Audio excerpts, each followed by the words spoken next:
Dustin Hoffman and Dame Judi Dench in another adaptation of a classic Roald Dahl story.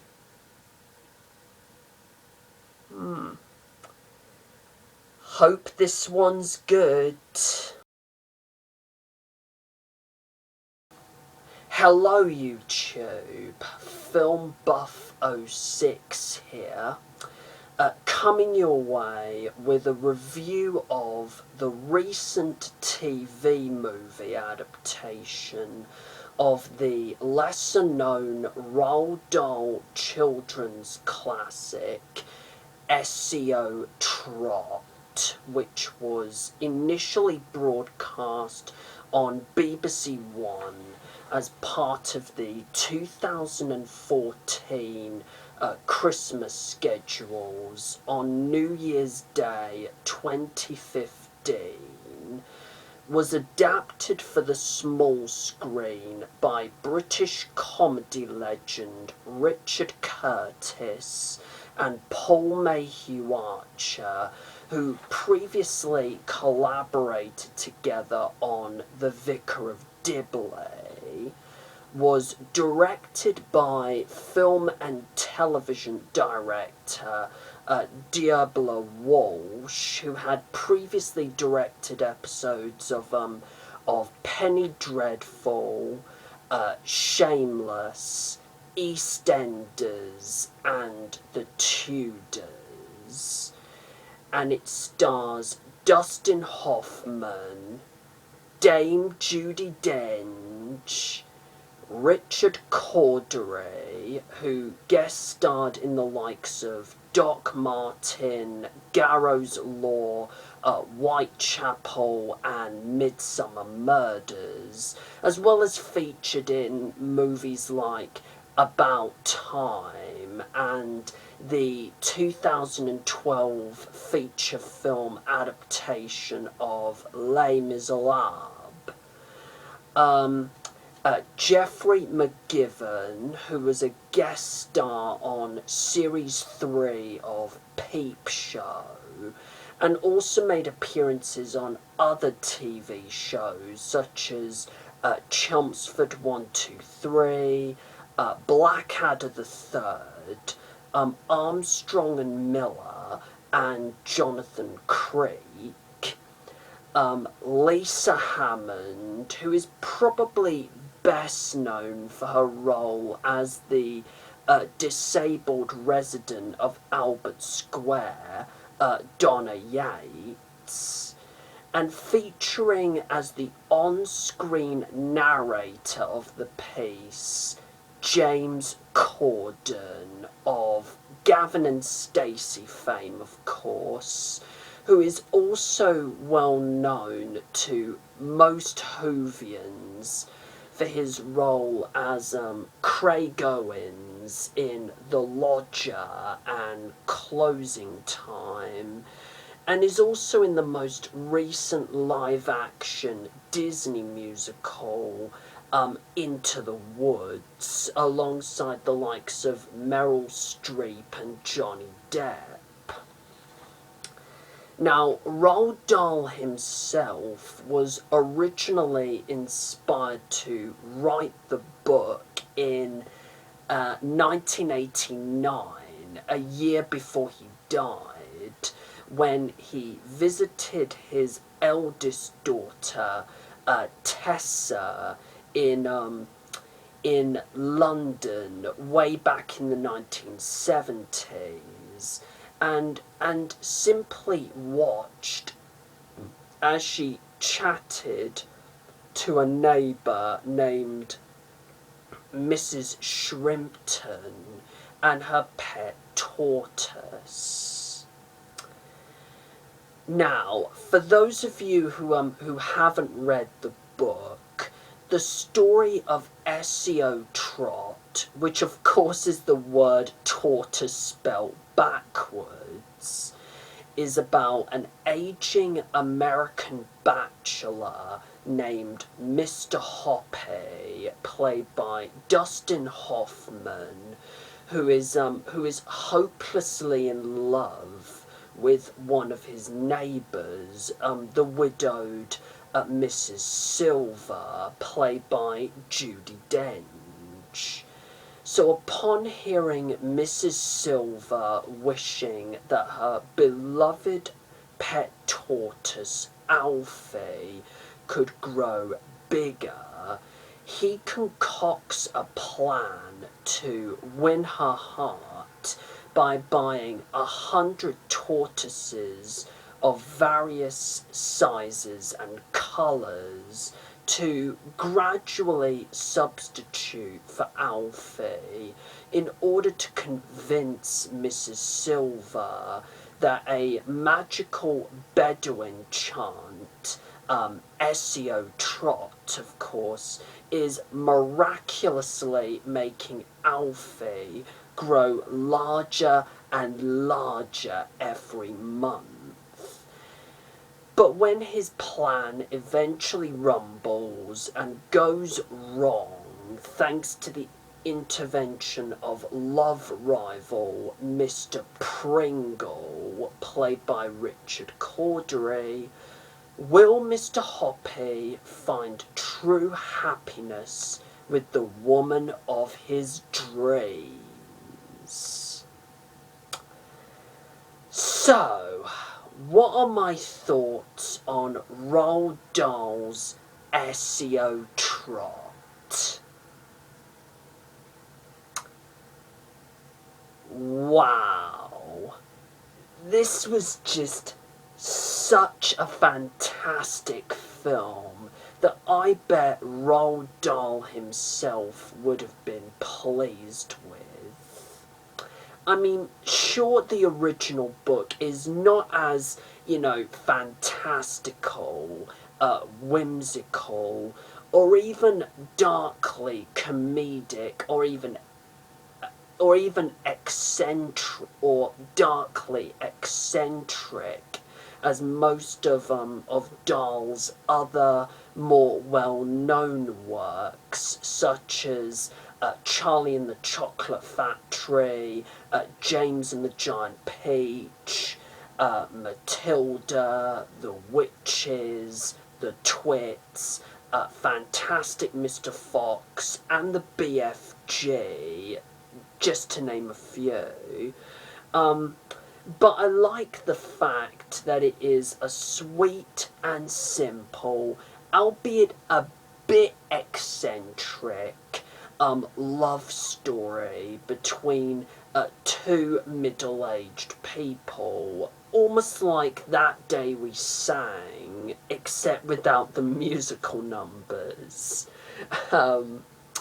Yeah. Richard Curtis and Paul Mayhew Archer do such a magnificent job with adapting this 62-page long story by managing to bring real magic and depth to it, as well as their own brand of tasteful humour, a few genuinely hilarious lines, and, heartwarming sentimentality that you have come to expect from a typical Richard Curtis film. The direction from Dearhbla Walsh is fantastic. The production values are nothing short of incredible. The cinematography makes the film look gorgeous with very, vibrant colours and a lovely atmosphere. The soundtrack, which includes a few classic tracks from, who else, Louis Armstrong, is simply amazing and adds greatly to the beauty of the film.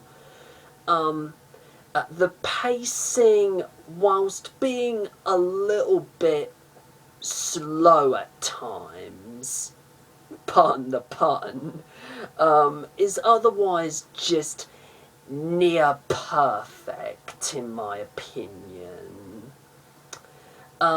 Dame Judi Dench and Dustin Hoffman's chemistry in this movie is fantastic, and you could clearly tell that it was, you know, a mutual dream come true for them, you know, to collaborate with each other. Dame Judi in particular has one of the funniest lines in the film towards the end. You know when she calls Mr. Pringle an ass paralyzing bore. That was brilliant. That was brilliant. Yeah. Now, one nitpick that I have with this movie is the character of Mr. Pringle, who doesn't actually feature in the novel. No disrespect to Richard Cordery. I thought his performance was fine as it is, but it's really how the character is written that really, you know, bothered me when I watched the film. You know, I thought this character was a bit, you know, two-dimensional and, you know, priggish, you know, too abrasive. And it felt like he was, in a way, just simply shoehorned in as you know, a sort of generic love rival to pad out the running time. And the other nitpick that I have is with James Corden as the on-screen narrator. Now, don't get me wrong, I don't exactly, you know, hate Corden's narration, unlike most people who, you know, constantly, you know, criticise him, especially on Twitter, for ruining the production, per se, but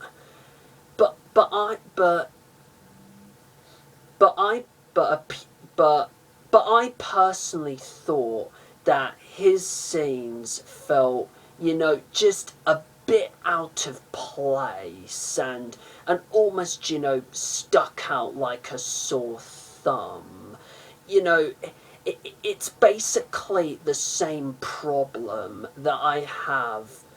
It's basically exactly the same problem that I have with the gargoyles in Disney's Hunchback of Notre Dame, and especially their song, A Guy Like You. Yeah. There is also a happy ending in this movie, and that shouldn't quite be a spoiler for those who read the book, you know, to which Roald Dahl himself admitted that the ending to the book was, you know, substantially problematic. But anyway, but for those that haven't read the book, you'd have to watch this movie for yourselves to figure out what how the film ends. you know, what this happy ending is, because you're not going to get any thorough spoilers here in this video other than that.